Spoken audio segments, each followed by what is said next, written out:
Hi everyone and welcome to my presentation. Today I want to talk about something that we all do every single day, but we really stop to think about how much it has changed. I'm thinking about entertainment.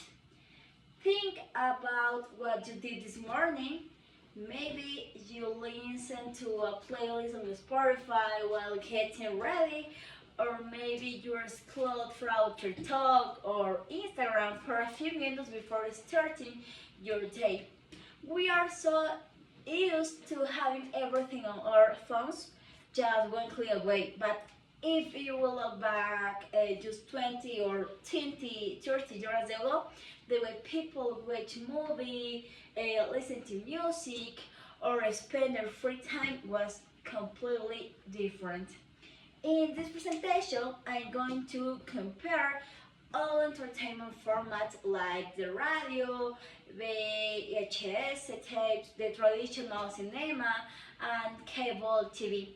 With the modern platform we use today like Netflix, YouTube, TikTok, Instagram, video games, and virtual reality. To do this, I will answer some key questions about how we use to access media, how technology has changed our habits, and also some of the good and bad things that come with this digital era or world. How we use, consume, and access entertainment. Let us start by looking at the past. What forms of entertainment were popular and how did people access movies and music before internet? Back then, entertainment was physical and it required a lot of patience. If you want to listen to a specific song, you can just search for it on the internet.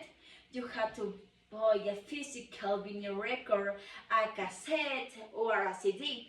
Or you had to spend hours listening to the radio, waiting and hoping that the DJ will finally play your favorite track. So you can record in onto a blank tape. Uh, the same thing happened with the movies. If you wanted to watch a movie at home, you actually had to leave your house, walk or drive to a rental store, and browse the shelves for a physical VHS tape. If all the copies of the movie were already rented by other people, you were out of luck. You just can't watch it that day. And on top of that, you have to rewind the tape before returning it, or the store will find you. When it came to television, we had cable TV or local channels, and we had to follow something called appointment viewing. This means that if your favorite show was on the frigate or 5 p.m., you have to be sitting in front of TV at exactly 5 p.m.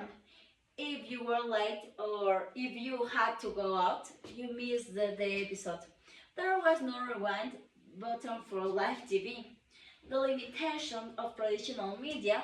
Um, this brings us to the main limitation of traditional entertainment media. First, we had no control over time. The TV networks and the radio station decide the schedule, not us. Everything depends on the physical object. If a tape was scratched or a CD was damaged, the music or the movie was ruined.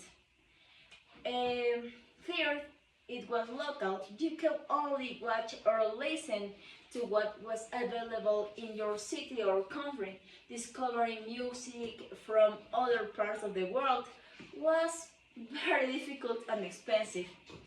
The streaming revolution and on-demand culture. Now, let's jump to the present to answer our next question. How was streaming changed the way we consume content? And what are the benefits of this demand culture? Everything changed. Why high-speed internet and platforms like Netflix, Disney Plus, Spotify, and others. We went from a world where we had to own physical media to a world we are paying for access to a giant digital library. Today, instead of buying one album for $15 of monthly subscription to Spotify gives you millions of songs instantly. The same goes for movie and series. The biggest benefits of on-demand entertainment. We watch what we want, and wherever we want. You can start a movie on your TV, pause, and finish watching it on your phone while riding the bus. Brain watching, now streaming platform usually release entire session of a show in one day. This completely changed our habit. We no longer wait a week for a new episode. We can just watch the whole story in one weekend. Thanks to streaming, a show made in Spain or South Korea can become a huge hit in Latin America in just a matter of hours. Geography is no longer a barrier for art. Social media, video games, and modern creativity. Moving on to another key point, what is the impact of social media on entertainment and how we have video games evolved over times? Social media and new creators. In the past, to be on TV or make a movie, you need a lot of money and the approval of big Hollywood executives. They were the gate speakers. Today, social media platforms like YouTube, TikTok, and maybe Twitch have changed the rules. Anyone with a smartphone, a good idea, can create content, share it with the world, and build an audience. Entertainment is no longer just made by big studios, it is made by regular people, which makes it much more diverse and relatable. The evolution of gaming. At the same time, gaming has come a long way. It started with very simple pixelated games like Pac-Man or early arcade machines. Today, video games are a massive industry, even bigger than the movie industry. They are a social space. Young people don't just play games, they use only multiplayer worlds to hang out, chat, and spend time with their friends.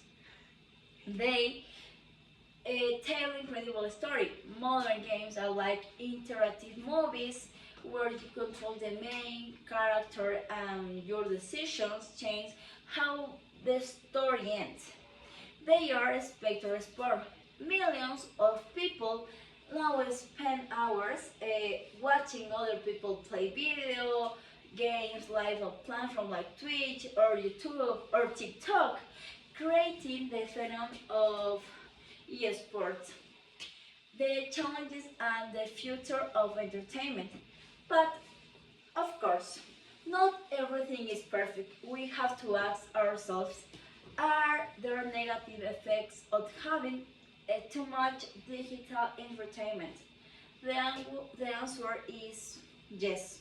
Since we have infinite options, we often face something called the paradox of choice. Something you spend 30 minutes you scrolling through Netflix trying to find a movie and you end up tired and watching nothing. The truth. Also, these modern platforms use algorithms designed to keep us starting at the screen for as long as possible. This can lead to digital addiction, staying up too late and losing track of real world interactions. Even our attention spans have changed because of short video like TikTok or Instagram. It's something hard for our brains to focus on a long book or a 2-hour traditional films. Virtual reality of future innovations. Finally, what future innovation may transform entertainment even future. Right now, we are looking at the rise of virtual reality and augmented reality. If traditional cinema allow us to watch a story and video games allow us to control it, VR allows us to live inside it. In the future, technology will probably make digital experience feel completely real. Imagine attending a live concert of your favorite artist from your bedroom, but raw virtual reality, feeling like you are right there in the front row of the stadium, for example. Eh, To conclude, the journey from traditional television to streaming and now to virtual reality shows how much we love stories and human connections. We used to be passive viewers who had to adapt to a specific time and place. Today, we are in total control of our entertainment. As we look to the future, with AI and virtual worlds growing every day, our challenge will be finding something to watch, but learning how to balance our digital lives with the real world to make sure technology enrich us rather than distracting us. Thank you very much for your time and for your attention.